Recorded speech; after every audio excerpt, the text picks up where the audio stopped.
Muy buenos días, un saludo muy especial a las personas que nos acompañan en este espacio de manera presencial y también a través de la transmisión.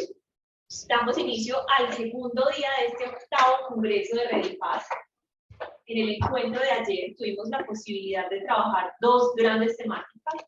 Por un lado, negociación y paz, y por otro lado, desarrollo, territorio, economía. Tuvimos la posibilidad de tener varias ponencias sobre estos temas que nos ayudan como a problematizar estas dos grandes temáticas. Queda aún mucho por seguir desarrollando al respecto, pero al menos pues como que tuvimos la posibilidad de adelantar algunas discusiones. El día de hoy nuestra programación está conformada por dos grandes bloques. En el bloque de la mañana estaremos trabajando el tema de, permítanme les leo con exactitud, memoria, derechos humanos y culturas de paz.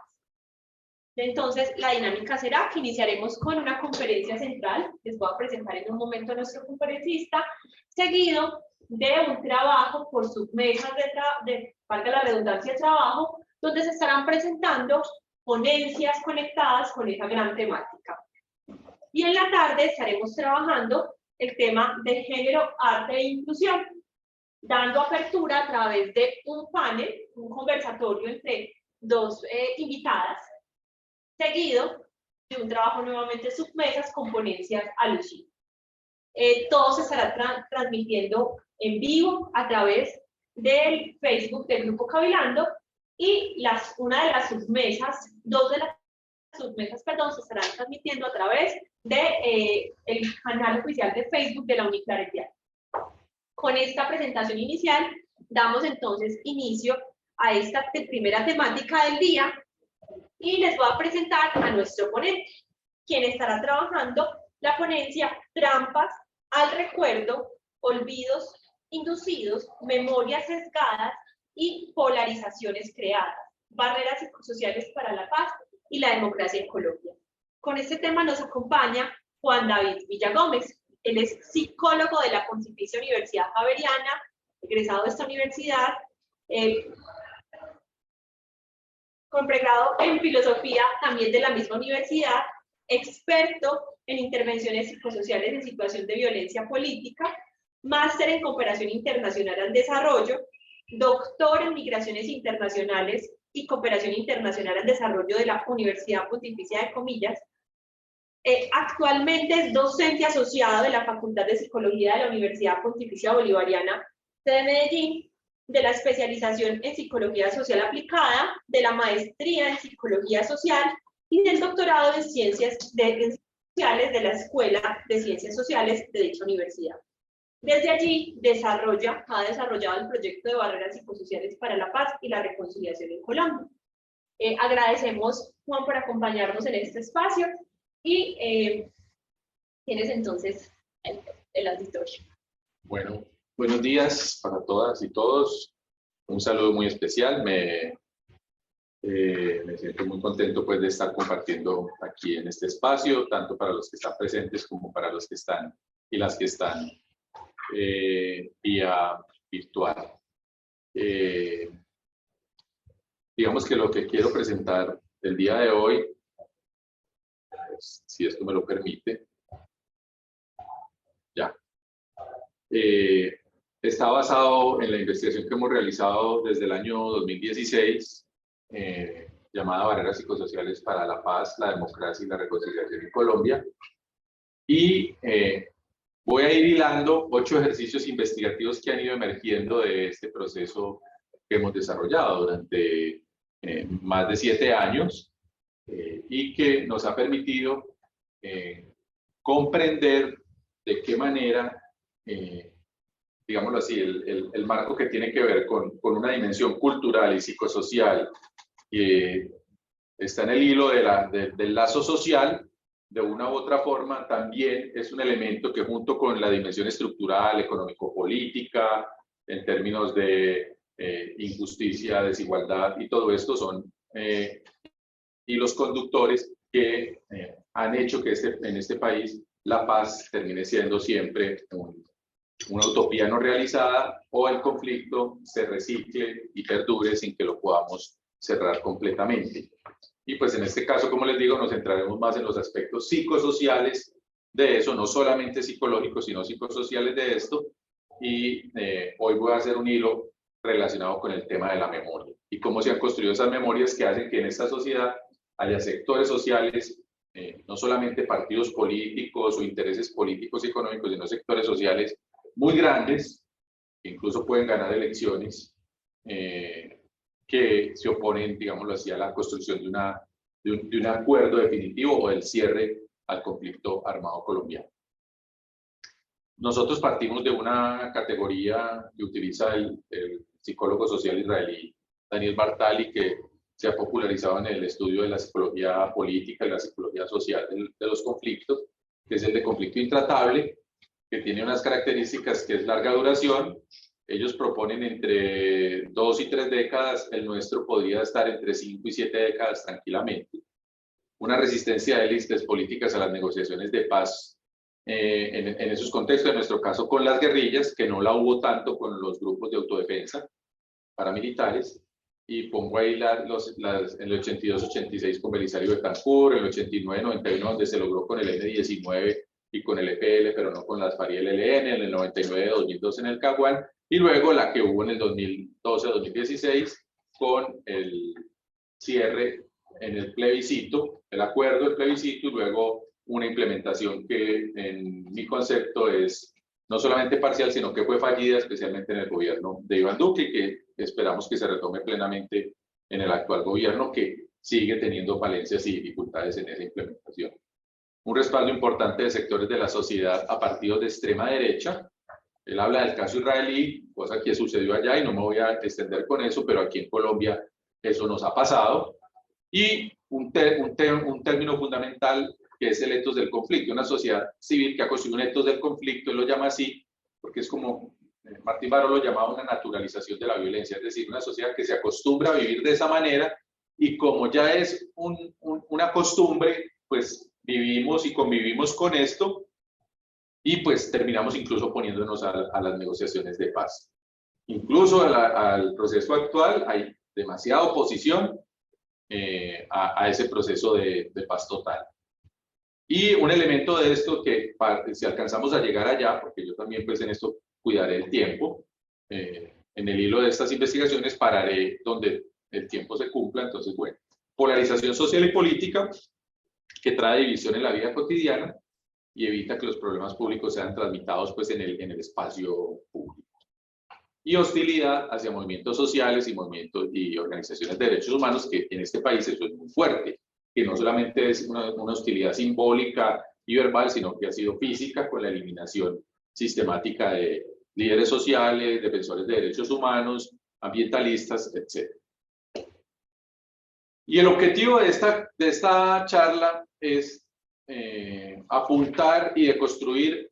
Nosotros hemos encontrado en la narrativa de la memoria, en muchos de los participantes que hemos entrevistado en esta investigación, porque hemos trabajado en los diferentes ejercicios investigativos, por lo menos con cerca de 1000 personas en los diferentes procesos investigativos, y es lo que yo llamo un apelar. La sociedad colombiana, las élites colombianas apelaron a un mito tipo del Génesis, ¿sí? Que está en el capítulo 1 del Génesis. Al principio todo era caos y oscuridad en el abismo. Entonces llegó Dios y dijo, hágase la luz, y la luz se hizo. En Colombia el mito es el siguiente. Antes del 2012 en Colombia todo era caos y oscuridad.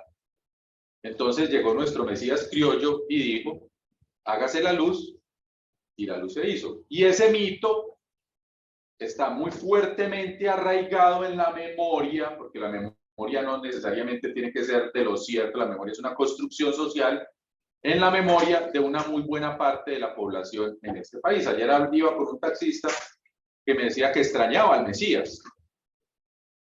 Después de 20 años extrañaba al Mesías porque el país no era así como está ahora cuando estaba el Mesías.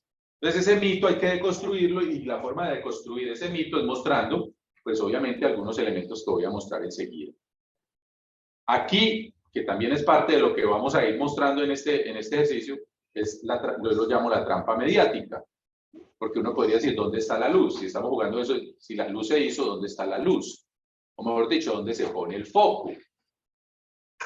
¿Qué nos lleva a una pregunta? ¿Realmente el periodo 2002-2010 fue el más pacífico y próspero de nuestra historia reciente? ¿O eso precisamente es parte del mito y de la luz que crearon y el foco que crearon los medios de comunicación? Y por tanto, ¿qué pudimos ver y qué se ocultó en este periodo?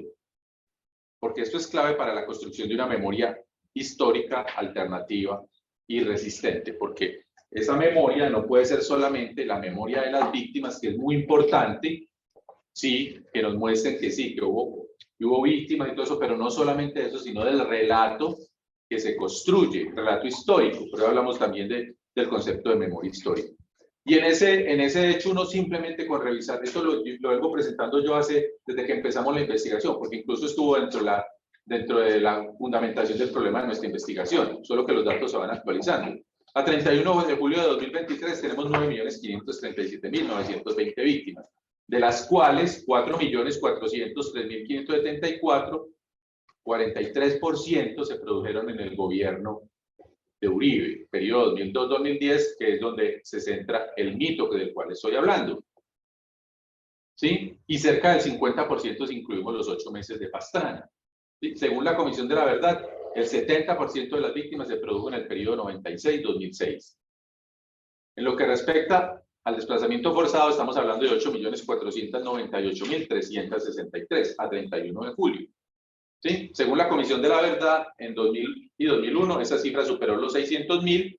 En 2002, que es el pico de todo, lo vamos a ver, porque es donde se rompen las negociaciones de paz entre el gobierno de Pastrana y las FARC, 730.904.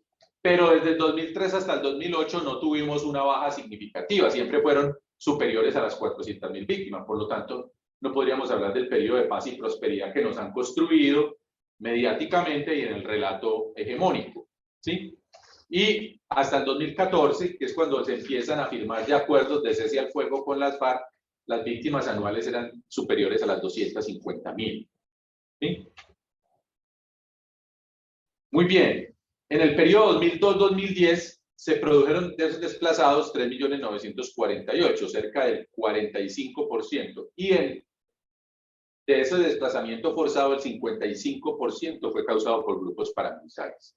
Porque también hay un mito de que la guerrilla es la principal causante de la catástrofe que ha pasado en este país. Que no vamos a decir que no hayan sido un grupo que ha hecho daño y todo lo demás, pero aquí nos aparece en el caso del desplazamiento un 16%. La Comisión de la Verdad nos dijo que había 450.664 personas que han perdido la vida o fueron asesinadas, ¿sí? En el periodo 95-2004 se produjo el 45% de esta cifra. Sabemos que 6.402 falsos positivos, que corresponden a la mitad de las víctimas de las bajas reportadas por el ejército en el periodo 2002-2010. Es decir, dijeron que estaban ganando la guerra porque tenían 13.000 y pico de víctimas. La mitad de esas víctimas fueron civiles asesinados en combate. Y hay investigaciones como la del coronel Omar Eduardo Rojas Bolaños, que nos habla incluso de una cifra superior a las 10.000 falsos positivos, solamente que estas son las que ha logrado documentar la JEP, pero nos queda un número superior no documentado, ¿sí?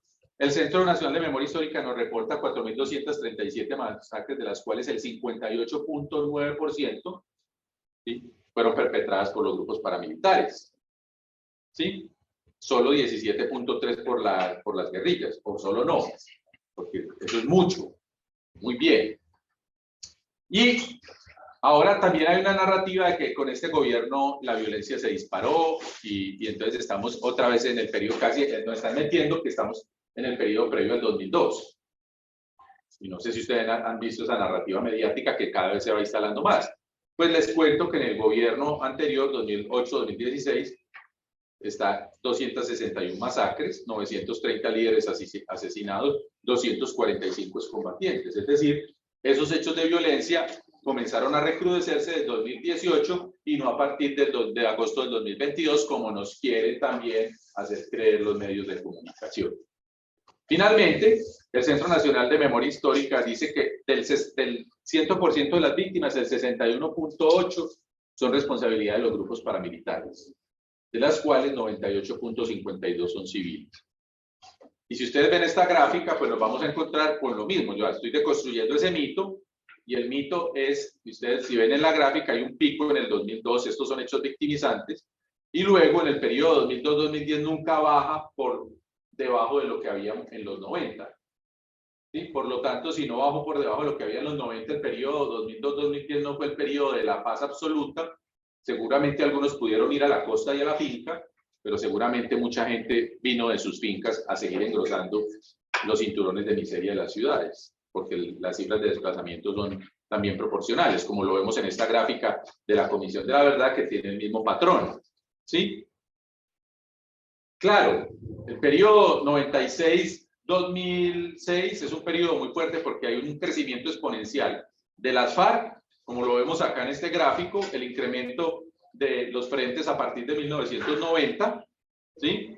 En el primer gráfico son unos cuantos y luego nos aparecen una cantidad enorme copando todo el país, pero lo mismo pasó con los grupos paramilitares, que en 1996 ocupaban solo algunas regiones y luego ocupan prácticamente todo el país. Por lo tanto, si hay ese pico que hay a partir del año 97 hasta el año 2002, no solamente puede ser atribuido a la guerrilla, sino también al incremento de los grupos paramilitares, como muchos analistas, esto se ha repetido y repetido, pero yo quiero pues contribuir a eso. Y de esos homicidios, ¿sí? El 45% es atribuible a los paramilitares y el 21% a las FARC, el 12% a agentes del Estado y el ELN aparece con un 4%. Esta es una gráfica donde muestra por periodos de 8 años. El periodo Samper-Pastrana nos da el 41.52% de las víctimas. El periodo Uribe 1, Uribe 2, el 43.52% de las víctimas. Es decir, superior juntando a Pastrana y a Samper. Por lo tanto, no estábamos en el periodo de paz, de prosperidad, ¿sí? De que todos éramos felices, no. Y en el periodo Santos, o cuando dicen que el país se le volvió a entregar a las FARC, resulta que las víctimas fueron un 14.78%. Por lo tanto, es con esto que tenemos que empezar a deconstruir eso. Pero ahora nosotros vemos que esta narrativa que se ha construido, este mito que se ha construido, hace parte de lo que nosotros hemos denominado, siguiendo al, como les decía, psicólogo israelí Daniel Bartal, unos repertorios psicosociales que él denomina barreras psicosociales para la paz. Narrativas del pasado, ¿sí? De la memoria colectiva, creencias sociales y orientaciones emocionales colectivas. Hoy me voy a centrar en el tema de la memoria. En ese tema de la memoria resulta que, haciendo un balance de nuestra investigación, porque estamos cerrando la investigación, nos encontramos con que tenemos 6, 7 procesos investigativos que nos refuerzan eso. Y vemos cómo se han constituido unas narrativas, ¿sí?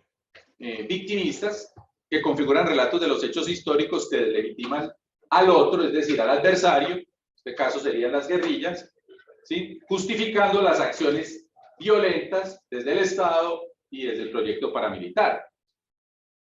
Si una sociedad no hace un duelo apropiado por los hechos, por las víctimas, como intentamos hacerlo desde hace mucho rato, se van escogiendo algunos traumas, ¿sí? Que van solidificando una identidad grupal y que permiten ir identificando al otro como un adversario maligno.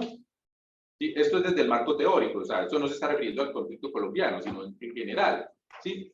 Y al mismo tiempo se construye una memoria de la oposición heroica frente al enemigo, los héroes. Los héroes en Colombia sí existen. Ustedes pueden ver un documental que se llama Apuntando al Corazón, que deconstruye precisamente esa construcción de una memoria heroica, mítica, ¿sí? Porque mientras nos decían que los héroes en Colombia sí existen, y como decía uno de los que esta semana habló en la JEP, nos creímos el cuento de que éramos héroes, y cuando estábamos matando gente pensábamos que lo estábamos haciendo en nombre de la patria, cosa que siempre ha sucedido en el marco de los genocidios, los nazis, o en Argentina, todos pensaban que estaban haciendo un bien a la humanidad matando a gente inocente.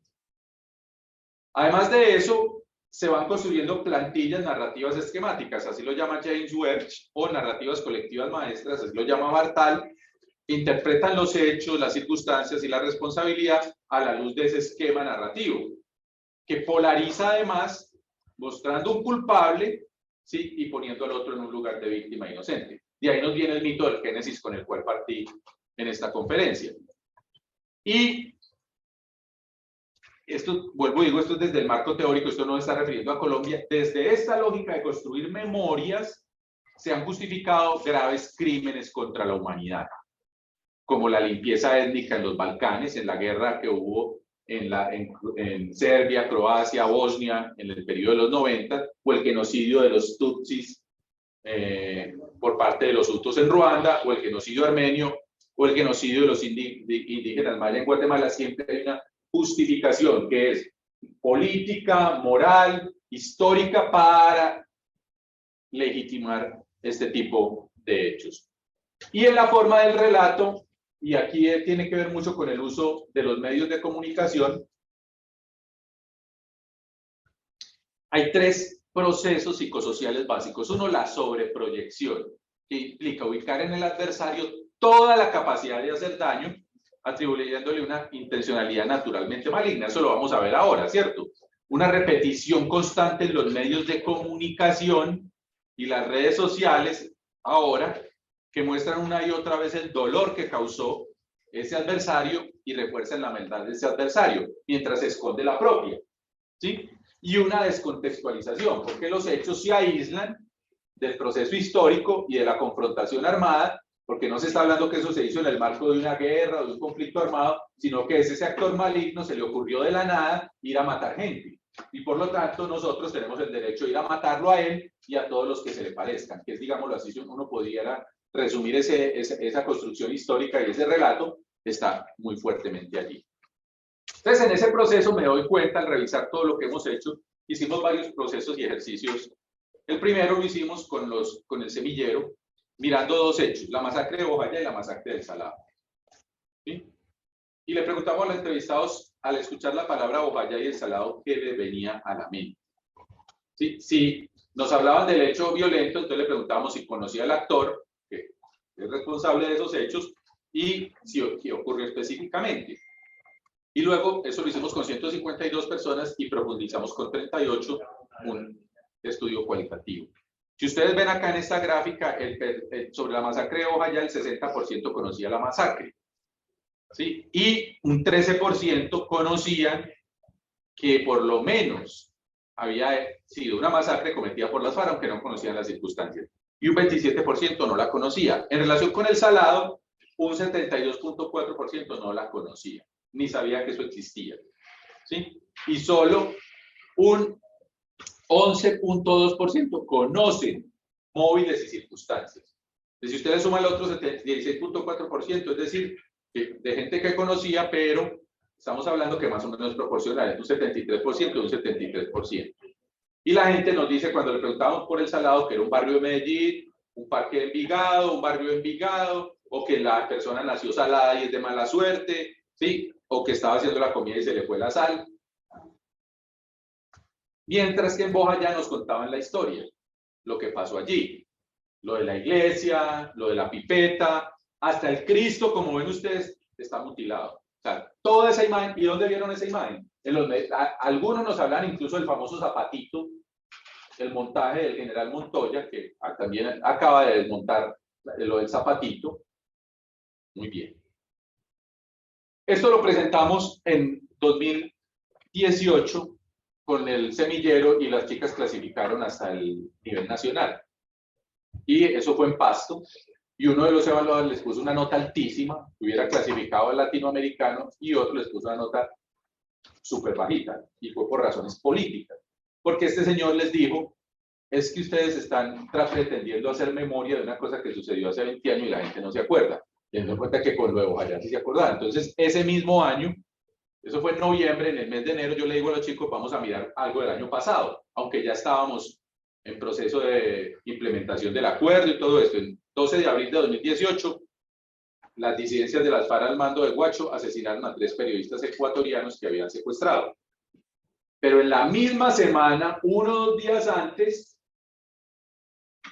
el Clan del Golfo asesinó a 8 policías que iban acompañando una comisión de restitución de tierras en el corregimiento del Tomate del municipio de San Pedro de Urabá. Entonces le preguntamos a la gente si se acordaban o no de esos 2 hechos, que estaban mucho más recientes.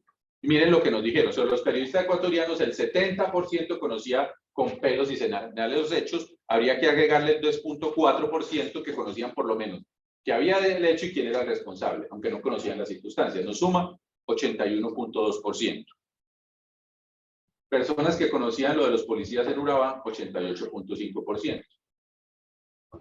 En esa época fue la de la Escuela General Santander, donde hubo marchas y todo esto, y nosotros nos preguntábamos, y en el artículo que publicamos decíamos, ¿por qué no hubo ninguna marcha por estos policías? También son héroes de la patria caídos. Pero la pregunta es, ¿quién los asesinó y con qué motivo? Y vamos a ver. La gente dice pues cosas que decía sobre por qué no se habían enterado, y dicen unas cosas, unas sandeces que uno dice cómo se les ocurre. Una, por ejemplo, dice que es que estaba muy lejos lo de los policías y por eso no se enteró. Hasta donde yo sé, porque esto lo hicimos todo en Medellín. Medellín y Urabá están más cerca que Medellín y Tumaco, donde sucedió lo otro. Y luego, haciendo el ejercicio, nos fuimos a las páginas web de los periódicos más importantes del país. Y miramos el número de noticias sobre los periodistas ecuatorianos y el número de noticias sobre los policías en Urabá. Ustedes pueden ver ahí, El Tiempo 16 versus 4, El Espectador 17.4, El Colombiano 14.4, El País 11.4, El Heraldo 14.10, Vanguardia Liberal 16.2, en total 88.28. Si ustedes ven, cuando hablábamos ahorita de los mecanismos de la memoria, la sobreproyección y la repetición, porque de estos, las 10 del Heraldo es por un policía que era barranquillero, entonces es que llegó en el avión, que la mamá lloró, que entrevistaron a la mamá, pero no se referían al hecho. Pero lo metimos por honestidad intelectual, es decir, bueno, algo tenían que ver. Si ustedes ven una proporción, si ustedes le repiten 88 veces una cosa y 28, va a tener mayores probabilidades de acordarse de una que de otra. Y los titulares.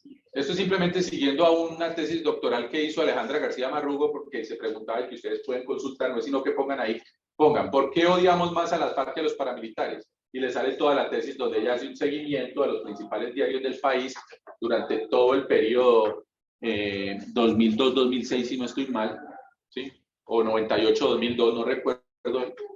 Nosotros hicimos ese pequeño ejercicio allí y nos dimos cuenta de los titulares. Entonces, para referirse a los policías ecuatorianos, era nombrado como asesinato, mostrando los responsables, mostrando la alevosía, Guacho mató a reporteros porque no hubo cambio. Las súplicas para la devolución no sirvieron de nada, es decir, exaltando la maldad del actor. Mientras que al otro lado mueren 8 policías en Urabá, como lo titulan El País y El Espectador. Uno no sabe si de sarampión, varicela, malaria o les dio diarrea y se murieron los 8. Pues porque no nos dicen eso. O estos son los 8 policías que fallecieron tras el atentado, pero es un atentado ahí como difuso que no sabemos quién lo cometió y todo eso. O muerte de policías, aún sin... Para una tienen muy claro y lo esclarecen inmediatamente desde el titular, y para los otros, si yo presenté esta investigación, estoy haciendo un recuerdo frente a los equipos de la Comisión de la Verdad en varias partes del país. ¿Sí? Y en el de Cali me sale el chico de prensa, dice, yo trabajé, no voy a decir en qué canal, en un canal, y lo que usted está diciendo es así, porque nos pedían los editores que teníamos que titular la noticia o teníamos que reportar de cierta manera unos hechos versus los otros. Y así se construye esa memoria. Claro, entonces tenemos una memoria trágica de lo sucedido antes del 2002 y luego una memoria glorificante de lo sucedido después del 2002, cuando estamos viendo que eso no era de esa manera. Y solamente al interior de las noticias nos encontramos con que el Clan del Golfo es el responsable y que era por una reclamación de tierras y todo esto, que en este país, si usted tiene un poquito más de contexto, entiende quiénes perdieron la tierra, quiénes la ganaron, ¿sí? Y en manos de quién quedaron esas tierras, y eso que implica. Nada más asistimos, aunque no es el caso de lo que pasa en Urabá, a que Argos tiene ya 22 sentencias, no sé si 18 o 22 sentencias judiciales por restitución de tierras, de la tierra que usurparon. Entonces, claro, ¿cómo va a salir en las noticias eso. Incluso pues ahora lo que hacen las noticias es limpiar la cara. Pobrecito Argos, lo engañaron. Eso es el relato que hemos escuchado. No hemos escuchado que el relato de que Argos se aprovechó de esto, ¿sí? Y que quienes vendieron esto eran muy cercanos a este Mesías que supuestamente nos salvó. El tercer ejercicio, que lo hicimos con Daniela Barrera y otra, Manuela Bendaño, que estará esta tarde acá, sobre el papel de los medios de comunicación entonces en esto. Y nos dimos cuenta que para Bartal hay tres fuentes muy claras: la educación, la escuela, el discurso político, la retórica política y los medios de comunicación. Él los llama medios de configuración de la memoria colectiva. Entonces nosotros nos fuimos y encontramos en nuestra investigación en Medellín, con 44 participantes, ¿sí?, que en 226 ocasiones esos 44 participantes nos refieren que lo que saben del conflicto y de sus actores, lo saben y lo recuerdan, o sea, tienen memoria, ¿sí?, por los medios de comunicación y algunos dichos muy claramente. Aquí en este caso 37 veces los dicen en general, pero 58 veces se refieren a la televisión como medio, utilizando, mira, el tipo de medio, o la radio, y 90 veces haciendo referencia sobre todo a los noticieros de televisión. Solo 10 veces en relación con las telenovelas estas del Patrón del Mal y los Caínes y todo esto. 36 veces las redes sociales. Nosotros esperábamos más de en las redes sociales, pero acuérdense que esta parte, o sea, las redes sociales son mucho más del 2015, 2016, para que no hayan tenido un impacto tan fuerte y ahora no tanto, ¿cierto? Y no, hicimos este análisis de contenido cuantitativo de mirar cuántas veces hacían referencia a ciertos adjetivos en relación con los grupos armados. Si ustedes ven para las FARC referirse, y usted lo contrasta, yo voy a ir leyendo solo lo de las FARC y luego leeré lo del ejército y paramilitares en relación con los adjetivos positivos. Con los adjetivos negativos: malos, maldad, 26 veces para las FARC, 21 causantes de terror, 9 delincuentes, 25 que asesinos y matan a la gente, 9 narcotraficantes, 8 violadores y 58 que son los que le hacen más daño al país. ¿Sí? Y que no aportan nada al país, 22 veces. Y viene lo otro, los paramilitares, que lo vamos a ver ahorita. La gente dice: ah, no, yo no sabía que eso existía. ¿Cómo puedes decir que no sabías que existían los paramilitares? Sin embargo, es un relato generalizado, que luego incluso en la investigación a nivel nacional nos sale de nuevo, como lo vamos a ver ahorita. Por eso dicen, son lo mismo, iguales o no sé, ¿sí? Y que nos protegen y dan protección. Ustedes pueden ver, el ejército y los paramilitares 11 y 19, nos cuidan y cuidan el país 7, 20, o que dan seguridad 3, 12, o que se sacrifican 14 para las fuerzas militares, o que nos defienden y defienden al pueblo 14 y 17 y 14. Y en esta tabla, ustedes lo pueden consultar en un artículo que está en la revista El Ágora sobre el papel de los medios de comunicación. La tabla era una tabla de 62 páginas que terminó en una de 5, por eso están todos estos punticos en corchetes, porque eso es porque uno no puede publicar todo eso. Entonces llevamos a 5 páginas, donde todos los participantes van diciendo lo que piensan de las guerrillas o lo que tienen como memoria de las guerrillas, de los paramilitares y de la fuerza pública. Y al final es de dónde sacaron esa información. Uno podría decir tranquilamente, por ejemplo, aquí el 15, un grupo terrorista de gente refiriéndose a las FARC, le han hecho mucho daño al país, han aterrorizado al país, no aportan nada realmente, son los que más tiempo llevan haciendo daño al país. Miren lo que dicen de los paramilitares, terminan siendo casi lo mismo. Si es lo mismo, por lo tanto se iguala. No sé si han hecho daño, pero sí ha sido menos. Se habla usualmente menos de eso, no se ve tan problemático. Deben hacer mucho daño, pero no en la misma medida que las FARC. Y sobre el ejército, han hecho menos daño, se han tenido que sacrificar, personas patriotas que dan su vida por defender al país. A pesar de muchos problemas, hay muchos honestos y respetables, hay otros que aprovechan su condición, lo famoso de las manzanas podridas. ¿Sí? Les presento esto más como un indicativo. Ustedes pueden ver el 36 de ahí, por ejemplo.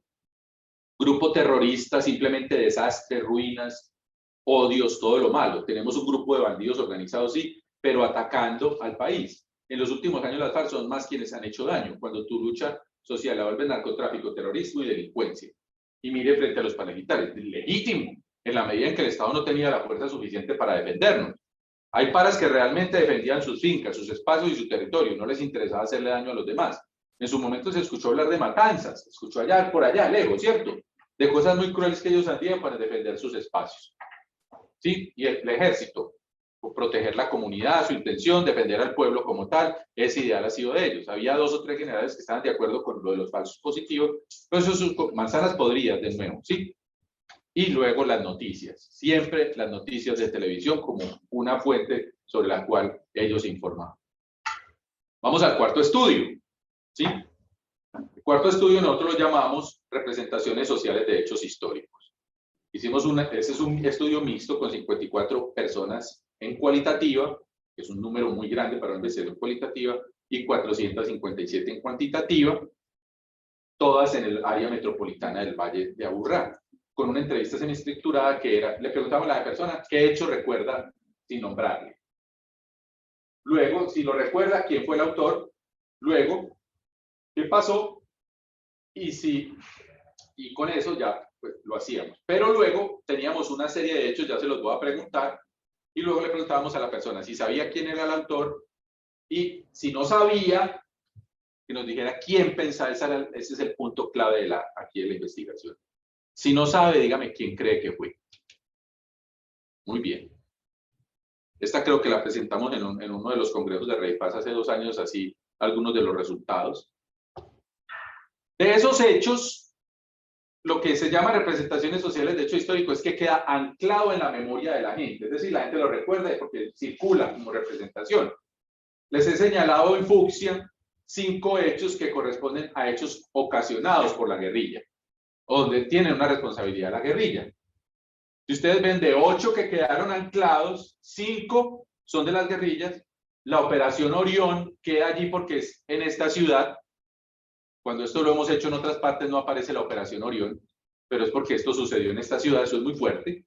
Nos aparecen 2 hechos históricos que no son de esta época del conflicto, que es el Bogotazo, la muerte de Gaitán y lo que pasa allí, y la masacre de las bananeras. Y nos aparece el hecho de los hijos de las madres de Soacha, y es que está muy ligado a los falsos positivos. Pero ustedes se dan cuenta que no aparece ninguna hecha por paramilitares. Y solo una que se le puede atribuir totalmente a la fuerza pública, porque en Orión es un hecho de guerra donde están todos en confrontación, aunque el principal responsable es del Estado. ¿Sí? Solo una a la fuerza pública, porque la masacre de las bananeras, la gente no se la... Es una cosa muy chistosa, porque más del 50% le atribuyó la masacre de las bananeras a las FARC. Sí, por eso. Entonces es una cosa muy particular. En este cuadro está la distribución por actor de los hechos, de todos los hechos. El 31% se lo atribuyeron a la guerrilla de las FARC, 16% a la guerrilla en general, 19% a paramilitares, 9% al ELN. Pero si ustedes ven Fuerzas Armadas, 2% y Estado, 2%. Y de la guerrilla, cuando usted suma todas las guerrillas, resulta que el 63% de los hechos que pusimos, donde había hechos de todos los actores, el 63% es atribuido a las guerrillas. Entonces preguntamos, bueno, los otros actores. Entonces vamos a mirar qué pasó en la cualitativa. Pusimos 3 masacres de los paramilitares. ¿Sí? Por esas 3 masacres, por 54, 162 atribuciones se tendrían que hacer. Por participante 3, si usted lo multiplica, 90 de esas atribuciones de responsabilidad frente a los hechos que ya lo vamos a ver, es decir, un 55% se le atribuye a la guerrilla, de las masacres paramilitares, masacre del Salado, el Aro y la Granja, que son 2, pero que están porque son muy cerca en el tiempo, y porque son en Ituango y todo esto, y porque tienen al mismo actor detrás, y la masacre de Mapiripán. Mientras solo un 28.3% lo reconocen como una acción de los paramilitares. Cuando le hicimos en la cualitativa, con 457 participantes, nos damos cuenta que la gente estas masacres no las recuerda. El Salado, 71.8%. El Aro y la Granja, 72.9%. Mapiripán, 79%. Le agregamos en la cuantitativa Trujillo y el asesinato de los policías en Urabá, que lo vieron ahorita, y ustedes ven 88.6% y y 86.4%. Es decir, si más del 70% de la gente no recuerda que estos hechos fueron cometidos por los paramilitares, ¿cómo podemos pensar que en este país se crea que este actor es el principal actor en términos estadísticos reales, de cifras hechas por el Estado, hechas por ONGs, hechas por la comunidad internacional, que están claramente ya consensuadas y definidas?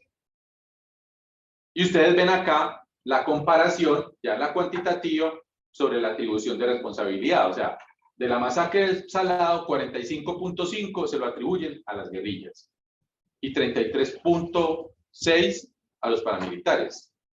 Masacre del Aro y la Granja, 48.5 se le atribuye a las guerrillas, 27.9 solamente a los paramilitares. Masacre de Mapiripán, 55.6 versus 22.8. Masacre de Trujillo, 51.6 versus 24.1. Y las policías en Urabá, 50.8 versus 29.7. Y si nos vamos a las de la fuerza pública, es todavía más dramático, porque pusimos 4 hechos en la cualitativa. Es decir, de las 54 personas, 216 atribuciones. Solo 9 se realizan a las Fuerzas Armadas, el 3.4%, y 4 al Estado, el 1.8%. ¿Sí? Ustedes ven acá, 117 atribuciones a las guerrillas, el 54%, 24.5 de estos hechos de la fuerza pública a los paramilitares y solo 4.1% a las Fuerzas Armadas. Los héroes de la patria sí existen y no hacen lo que se hicieron. De esos hechos, mire lo que no se recuerda. Masacre del Alto Mira, que es una que incluimos allí, 88.4. Amundí, 82.9. El asesinato de los hijos de las madres de Soacha, 66.3. Masacre de Villatina, que la incluimos por ser de la ciudad, en la cuantitativa, 85.4. Operación Orión, en esa sí el nivel de recordación, por eso nos aparecía con una representación de hecho histórico, 28.4. Y si miramos la atribución de responsabilidad, ustedes van a ver, Alto Mira, 55.6 a las guerrillas, 21.5 a los paramilitares y solo 8.6 a la fuerza pública. Amundí, 51.4 a las guerrillas, 23.3 a los paramilitares, 9.9 a la fuerza pública. Hijos de Soacha, ahí hay un poquito más de proporción, 42.9 a la guerrilla, 25.1 a los paramilitares y 16.7 a la fuerza pública. No, igual, un poquito más bajito sí. Villatina, 42.5 a la guerrilla, 28.7 a paramilitares y 10.8 a la fuerza pública. Y Orión, 38.1 a la guerrilla, 12.9 a los paramilitares, y es donde hay más reconocimiento de la fuerza pública, me imagino que por el helicóptero que apareció en los medios de comunicación disparando, 28.9. Y en términos cualitativos nos encontramos con el leitmotiv discursivo que ustedes, si alcanzo, porque yo diría que era hasta que alcanzara, pero creo que el argumento está más que demostrado, pero yo lo que quiero decir es que esto no lo hicimos, esto que estoy diciendo no lo estoy diciendo porque salió y hoy lo quiero decir porque quiero hacer una defensa política, no, de nada. Para mí las guerrillas cometieron crímenes de lesa humanidad y violaciones al derecho internacional humanitario, crímenes de guerra, todos los que usted quiera. No es defender a nadie, sino que es cómo se construye eso y luego eso cómo se construye un obstáculo para la paz y como vamos a ver aquí en esta leitmotiv discursivo, un obstáculo incluso para una democracia donde la izquierda pueda gobernar, porque es la misma retórica es la que se está utilizando en este momento para atacar a un gobierno que si bien no lo está haciendo bien, en mi concepto, con todo respeto a los que piensan que sí, que no lo está haciendo bien, pero no peor que sus antecesores. Sin embargo, nos hacen pensar que es el peor, estamos en la peor catástrofe de la historia de este país y que por lo tanto tenemos que volver a los mismos de siempre. Hay un leitmotiv discursivo que vincula narcotráfico, terrorismo y guerrilla. Para el primer significante narcotráfico se asocian palabras como avaricia y ambición. De manera que se puede pensar, por ejemplo, que es más inhumano quien tiene una intención asociada a estas orientaciones emocionales quien no la tiene. Ahora, ese significante narcotráfico no se le atribuye a los paramilitares. Atención, el paramilitarismo nació, por lo menos la segunda generación paramilitar en este país, la de los 80, que la primera es de los años 40 y 50 con los pájaros y chulavitas, que es otra historia que no nos cuentan, ¿sí? Apareció del lado del narcotráfico, como uno de sus actores. Frente al segundo significante de terrorismo está lo de crueldad, sangre fría, alevosía, barbarie, con lo cual se va ligando una representación de un personaje o un grupo sujeto ávido de riquezas, lleno de avaricia y ambición, por el tema del narcotráfico, que no tiene escrúpulos, crueles y capaces de ejecutar cualquier acto que implique dañar a otros, destruir, matar, producir sufrimiento y dolor a cualquier precio, porque el precio es a la avaricia, hacerse rico. Finalmente, el tercer significante guerrilla, que se vincula con rebeldía, romper leyes y normas, y con comunismo, y ahí es donde está la clave. Porque esto se asocia en los participantes, el comunismo, a desorden, caos y miseria. Es decir, Venezuela, Cuba, Nicaragua. ¿Sí? Por lo tanto, pareciera que este actor solo busca enriquecerse, dominar a la población para dejarla en la miseria, y ellos hacerse dueños del país y enriquecerse solos en un acto de crueldad y sevicia total.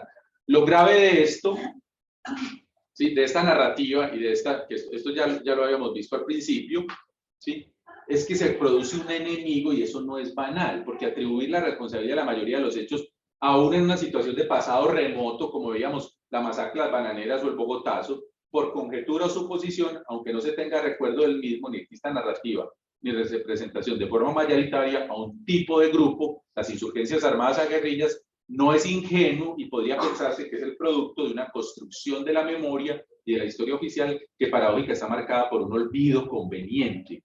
No se recuerdan los hechos, ni las circunstancias, ni los actores responsables, pero si se debe atribuir un responsable de forma inmediata y no reflexiva, son las FARC y el ELN. Lo que pasa es que esto no lo tengo acá, pero en el artículo lo poníamos, esto se extiende, eso de comunismo se extiende entonces a izquierda, y de izquierda pasa a socialismo, de socialismo pasa a izquierda, de izquierda pasa a progresismo.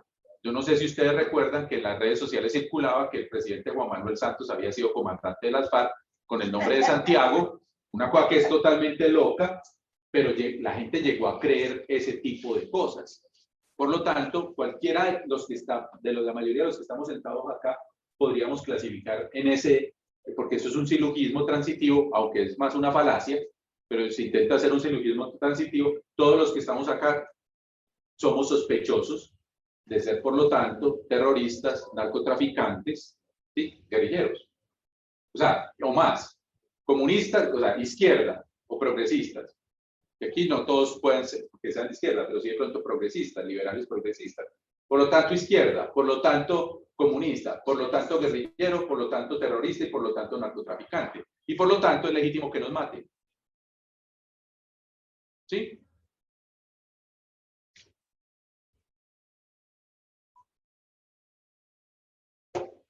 Empecé a las 9:10, son 40 minutos, me quedan 5 para terminar. Voy a tratar de ir rápido con eso porque recogemos las narrativas de 256 participantes en 9 ciudades y vamos a redundar. ¿Sí? Porque, por ejemplo, en relación con el conflicto, la gente no tiene narrativa, ¿no? ¿Qué significa tener una narrativa? Que no hay recuerdo. Y si no hay recuerdo, si no hay una narrativa, o si es una narrativa esquemática, como lo vamos a ver allí, eso es muy grave. Nosotros llamamos la dulce ignorancia. Porque sí, o sea, a mí no me interesa ver eso, qué cosa tan horrible y todo esto, pero después compras el mito del Génesis del que hablamos al principio. Sé muy poco, no sé mucho, hemos sido indiferentes, nos han enseñado a no pensar en eso, no sabemos, no tengo información, eso no ha tocado mi vida desde hace mucho tiempo, que ya perdimos la memoria, es una guerra constante que siempre ha existido, que es otro mito que hay, como esto es como siempre está ahí, convivimos con él, el etos del conflicto,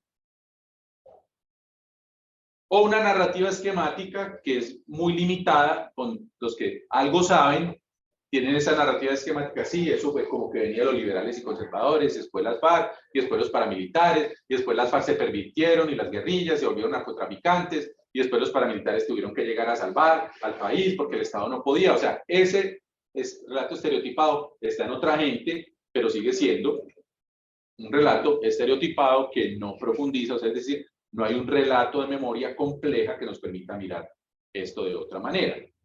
En cuanto a las FARC, nos volvió a aparecer, como en esta otra investigación, ¿sí?, una construcción de un enemigo absoluto con unos significantes ligados al terrorismo, ¿sí?, a la maldad, ¿sí?, que al principio era el bandido bueno, Robin Hood, pero que luego se volvió el bandido malo, el terrorista.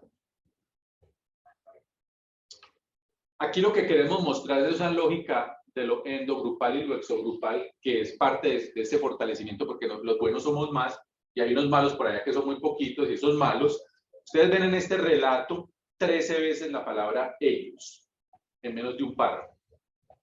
Cuando tú haces un análisis de discurso y ves eso, eso está diciendo, claro, estás remarcando que ellos no son como nosotros. La palabra nosotros aparece 2 veces, ¿sí?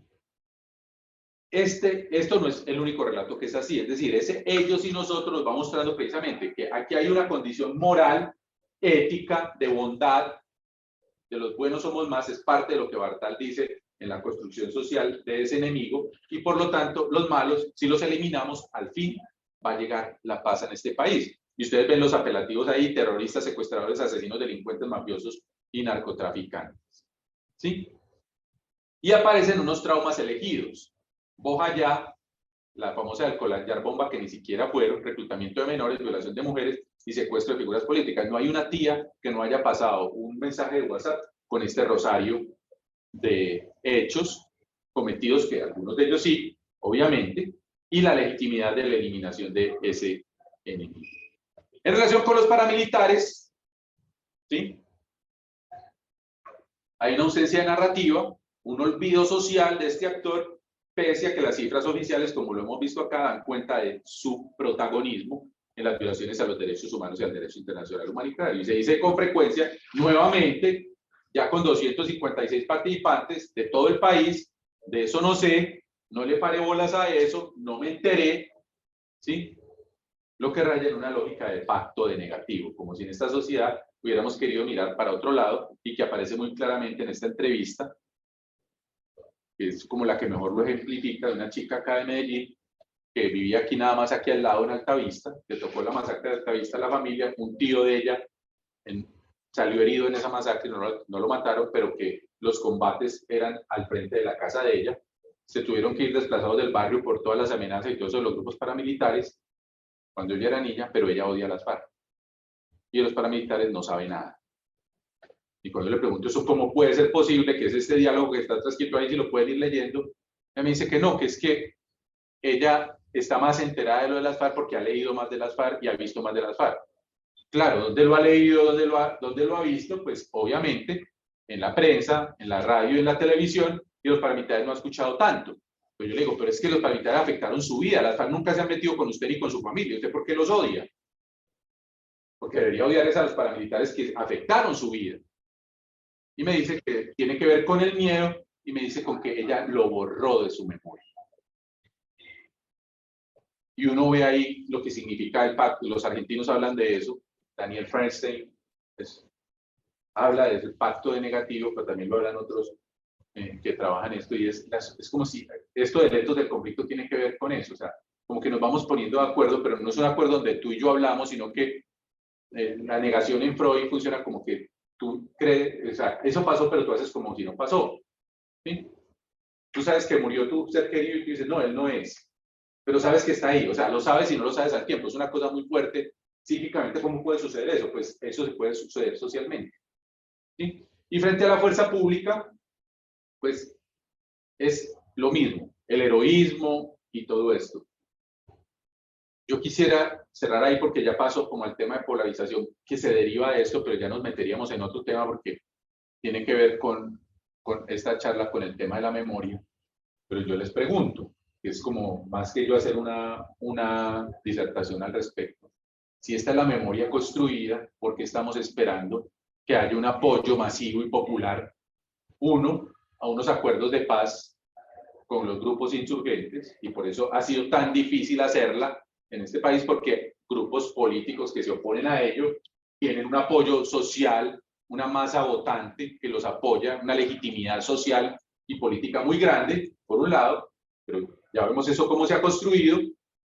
Y lo segundo, ¿cómo esperamos que esa misma masa vaya a respaldar un gobierno de izquierda al cual también ha dado papaya y al cual entonces le pueden atribuir todo ese leitmotiv discursivo, ¿sí? Y que entonces obviamente se suscita una oposición social?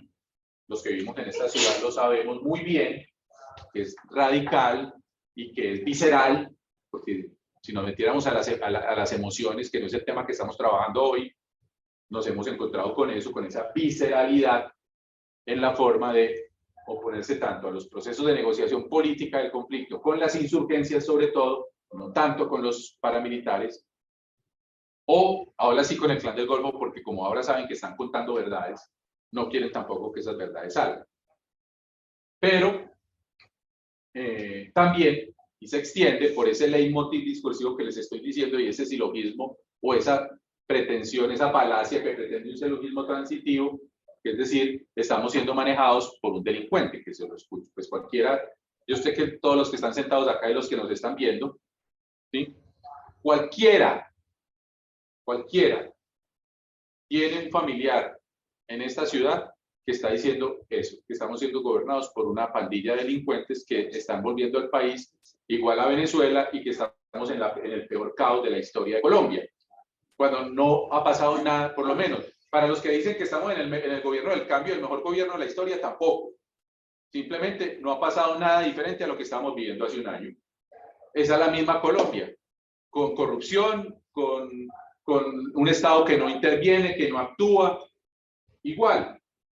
Por lo menos, yo esperaría que al cabo de los 4 años algo hayan podido hacer de cambio, pero por ahora yo no lo veo. Algunos de pronto lo estarán viendo, por ahora yo no. ¿Sí? Pero no para que nos digan que estamos en la peor catástrofe de la historia, y el dólar entonces a 7.000, y resulta que le sirvió cuando subió a 5.000 por razones internacionales, pero cuando bajó, era culpa de Petro, pero cuando bajó ya sí era por razones internacionales, no porque el gobierno Petro que ni para lo uno ni para lo otro hizo nada. ¿Cierto? O sea, no tiene que ver nada con lo interno, o muy poco por lo menos, pero todo se lo quieren atribuir, y así con todo lo demás, pongo lo del dólar. Entonces esa narrativa, esta forma de construir la memoria es un proyecto que al mismo tiempo es una barrera para la paz, y por eso decimos también para la democracia, porque la democracia alterna el poder. Gústenos o no nos guste, en un sistema democrático alterna el poder, pero aquí llevamos un sistema democrático que no alterna el poder, por lo tanto es una democracia restringida. Y cuando se alterna el poder, el nivel de bloqueo y de bombardeo es tal que pues la recordación que va a quedar, y podríamos hacer, dentro de 4 años nos podríamos encontrar, hacer la memoria que construida en la gente de este gobierno, y seguramente dirán que es el peor gobierno de la historia, que fue el caos y lo peor, y que ahora sí va a llegar o Vargas Lleras o Cabal o alguno de estos herederos de este discurso a ser los salvadores, los nuevos mesías del país, y los medios de comunicación se encargarán de decirnos cómo va de bien el país en ese nuevo periodo donde ya realmente llegaron los nuevos mesías a salvarnos del caos y la catástrofe. Por lo tanto, mientras no tengamos la madurez política de construir una democracia que donde haya el respeto, por eso venía el tema de la polarización, ¿sí? Lo resumo en eso, donde no haya respeto a esas diversas posiciones de los otros, y donde la memoria que podamos construir reconstruya lo que ha pasado realmente en este país, va a ser muy difícil que tengamos paz y democracia. Muchas gracias.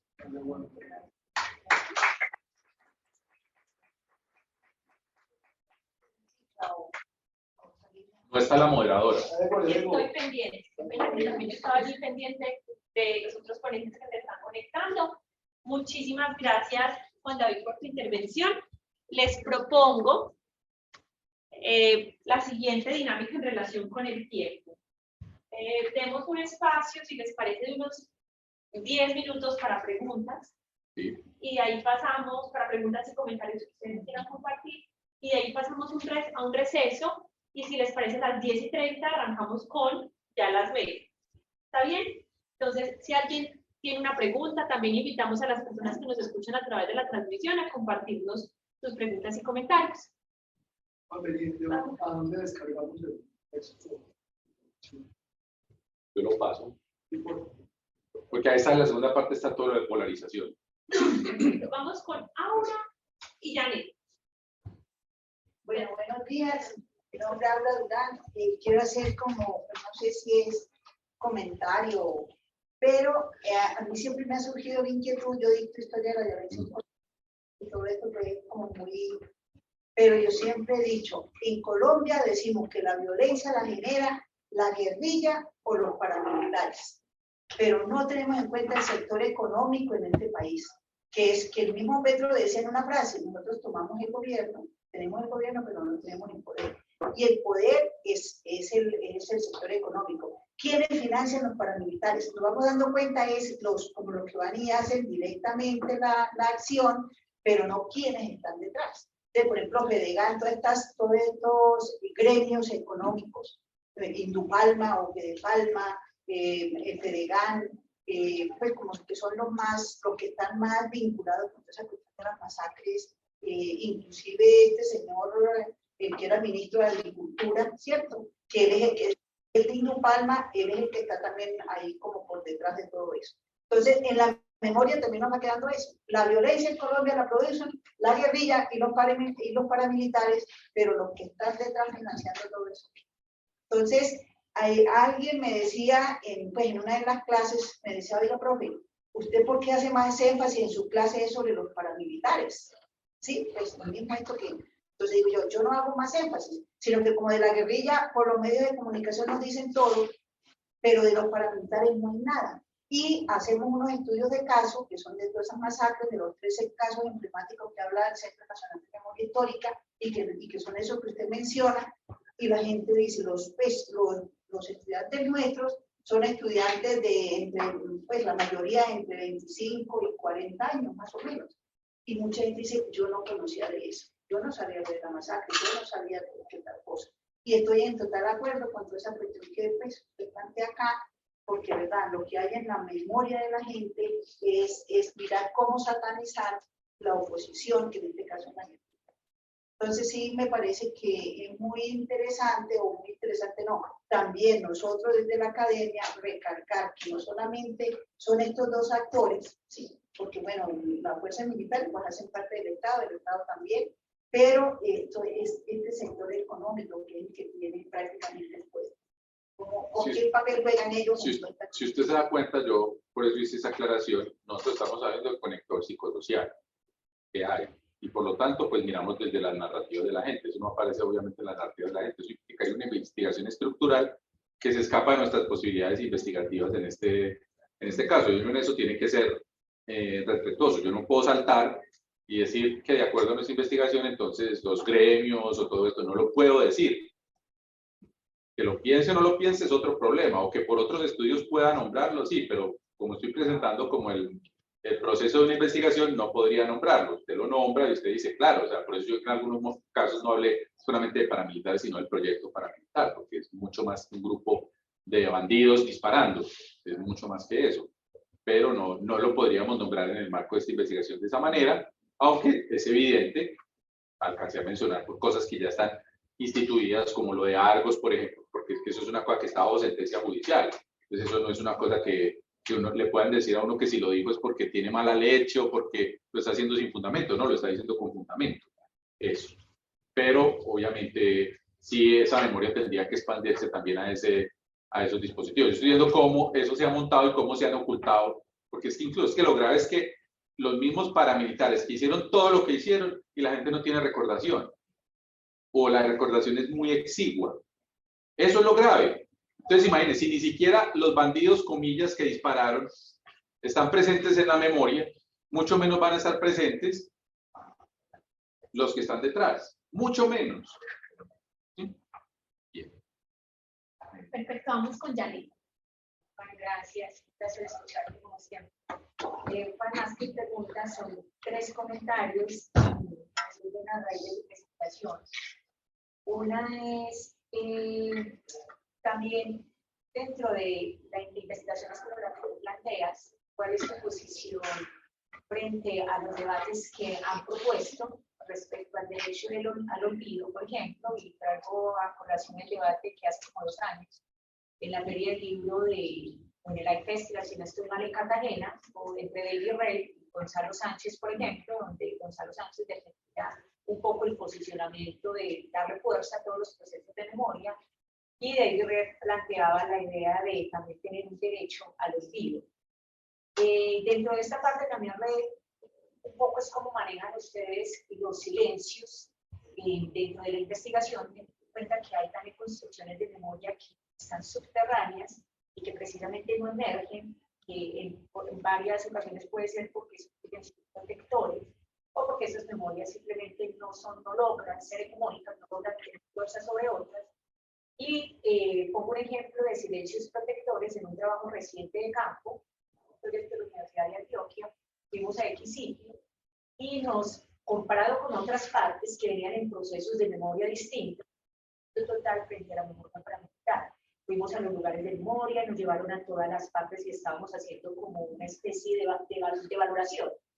Y los estudiantes me decían, y por ahora dije, no preguntemos nada, quedémonos por ahora en silencio, observemos y sigamos, hasta que hubo un momento en que le pregunto a la persona que nos está acompañando de manera informal, y lo que me dijo es, no podríamos hacerlo porque ponemos en riesgo porque ellos siguen aquí, ya no los ves, etcétera. Entonces, claro, ahí viene, se supone que es un proyecto de construcción de paz, que todo está en paz, que la comunidad está en paz, que hay reconstrucción del tejido social y nada se mueve sin las personas que representan estos grupos armados. La diferencia, nos decía, ya no los ves con camuflado, ya no los ves con radios, ya no los ves con armas, pero ellos lideran absolutamente todo lo que pasa con la comunidad y nosotros somos vitrinas. Entonces ahí también vienen como esas otras complejidades que le pueden surgir al momento de pensar eso. Y cierro pensando en que la memoria también es política. Y un poco la experiencia que he tenido, no es muy fuerte trabajar con construcción de memoria, pero cuando trabajé con mi tesis de maestría con familiares de organizaciones, familiares organizados de víctimas de desaparición forzada, había una diferencia en la construcción de memoria que ellos hacían, precisamente porque dentro de los procesos organizativos ya había también un proceso de politización en el sentido de hacer consciente, no solo también lo que implicaba esa necesidad de que estas memorias sean defendidas, pues en este caso por los familiares y las organizaciones, pero también en el sentido de que a medida que van estando en las organizaciones, asistiendo a los procesos en ese momento de justicia y paz, también iban reconstruyendo, redimensionando a nivel contextual la memoria, y no era que antes entendieran que la desaparición forzada se había hecho en el marco de la política de seguridad democrática. Dentro de la organización fueron contextualizando esa construcción de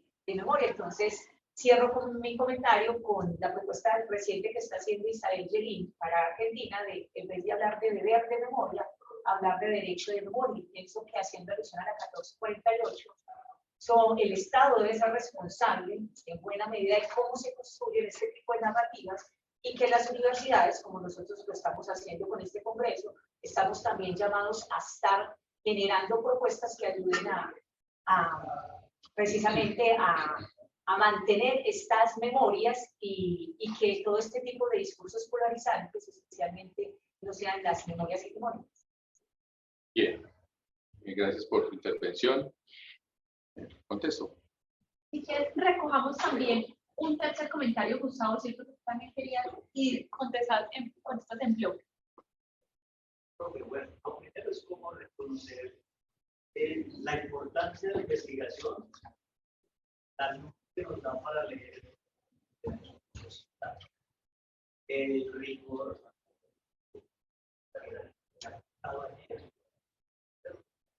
muy valioso me parece. Entonces, y ahí sí como unas preguntas, y bueno, entonces, ¿qué hace decir entonces la pregunta? ¿Qué hace? Pero uno diría, ¿se entiende por qué los gobiernos alternativos o pueden también tener una paradoja? Probablemente para poder buscar esa otra narrativa. Pero pues eso sabemos que tampoco es sería lo más conveniente. Pues, no sé si la investigación ha dado para analizar bueno, casos alternativos. Porque estamos identificando más los medios, justamente los que están generando y generando tanta narrativa. Entonces, ¿qué se ha podido mirar en otras latitudes? Manejas este asunto de la construcción de la obra pública, porque también vemos que pasó en Gran Bretaña. En general, el mundo está sufriendo de una oleada de asuntos falsos que simplemente por la masificación acaban siendo y decisivos a la hora de. Entonces, y en algún lugar están sabiendo manejar sería por ahí.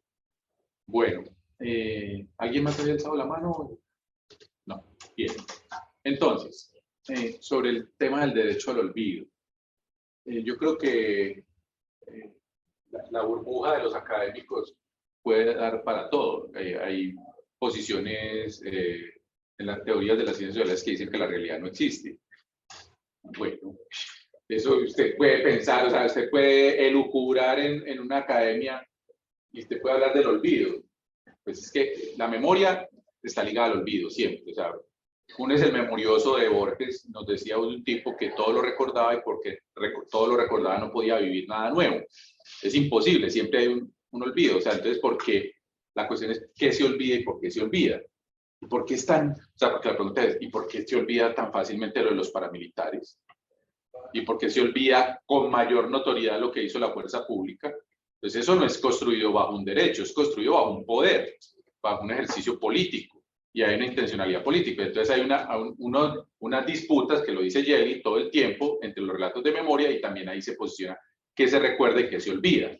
Y dependiendo de eso, pues obviamente tú direccionas el olvido y el recuerdo de una sociedad con unos intereses políticos, y por eso yo lo ligo, sí, hay claramente a las intenciones políticas de las élites, yo diría colombianas y latinoamericanas, en relación con mantener un status quo. Punto. Entonces, claro, eso es lo que se olvida. ¿La gente tiene derecho a olvidar? Sí, pero resulta que psíquicamente un hecho de eso es imposible olvidar. Sí, tú puedes olvidarte que te tomaste un vaso de agua hoy, pero hechos de eso no se olvidan. Porque incluso, aunque se olviden cognitivamente, siempre emergen de otras maneras formas del recuerdo. Yo, disculpen, tú sé que tienes una pregunta, Samu, una intervención.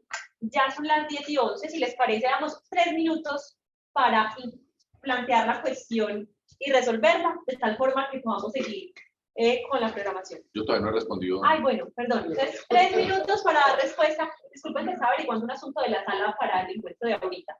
3 minutos, Juan, si puedes, para dar respuesta. Entonces, sí, claro, entonces es muy fácil hablar del olvido y un académico por allá lo puede decir, y claro, usted puede teorizar del olvido y todo eso, pero en la vida de la gente, y eso cómo funciona y cómo qué olvido, por eso hablamos de olvidos inducidos.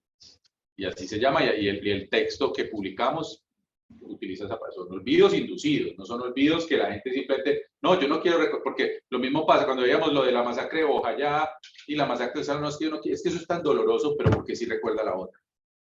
Esa es la pregunta que nos tendríamos que hacer, ¿por qué se recuerda lo de unos y no lo de otros? Es un elemento para tener allí. Y viene lo otro, que ya en lo concreto, el ejercicio de la memoria está condicionado por quien controla el territorio, ya en lo concreto de las comunidades y todo esto, tanto aquí en las ciudades como en el campo.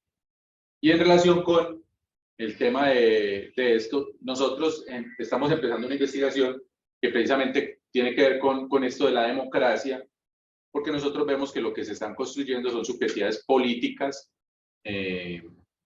nosotros los llamamos neofascistas, solo que eso lo digo acá porque nosotros cuando presentamos la investigación no nos la querían aprobar, porque el fascismo es una cosa que sucedió por allá en los años 30 y eso fue la Segunda Guerra Mundial, eso no tiene nada que ver con lo que está pasando ahora. Entonces pusimos otro nombre y todo eso, pero lo que estamos viendo es una construcción de un sujeto político que sigue a Javier Milei, para hablar de otro contexto. Ese sujeto político que sigue a Javier Milei, que sigue a Bolsonaro, que sigue a Uribe, que sigue a Trump, para hablar de los personajes representativos, o que sigue a Santiago Abascal, o que sigue a Giorgia Meloni, o que sigue a Marine Le Pen, o que sigue a Erdogan, o que sigue a Víctor Orbán, o que sigue, desde la India no me acuerdo el nombre. Eso es un fenómeno mundial, y un fenómeno mundial que está marcado por el uso de los medios de comunicación. Entonces, esta nueva investigación que queremos profundizar en eso, tuvimos que convocar comunicadores, porque nosotros no somos comunicadores, y hacer un seguimiento a los medios. En UPB hay dos que se entusiasmaron con esto y comenzamos este semestre a trabajar. Ellos están haciendo como la propuesta, porque nosotros hacemos la propuesta con la gente del común, y la gente del común pues a lo sumo nos dice que vio Caracol o que vio RCN, pero no hace un análisis de discurso, ni nosotros a partir de eso podemos hacer un análisis de discurso de lo que estos medios hacen. Eso lo puede hacer nosotros, lo que les decía ahorita Alexandra García Marrugo, pues ella lo puede hacer como lingüista y hacer ese análisis profundo. Nosotros no tenemos, digámoslo así, no es nuestra experticia, nosotros estamos desde la psicología social y política, el grupo de trabajo, pero hemos involucrado algo más interdisciplinar y también hay unos compañeros de ciencia política que nos van a acompañar en eso. Y aquí está Mariana, con quien yo aspiro que podamos hacer esa tesis, en ese sentido. ¿Sí? O sea, seguir alimentando esto, porque ¿qué hace uno desde el lugar donde está? ¿O qué hacemos nosotros desde el lugar? Aportamos desde donde estamos. Es decir, uno tiene que ser consciente de sus límites. Yo no voy a cambiar el mundo.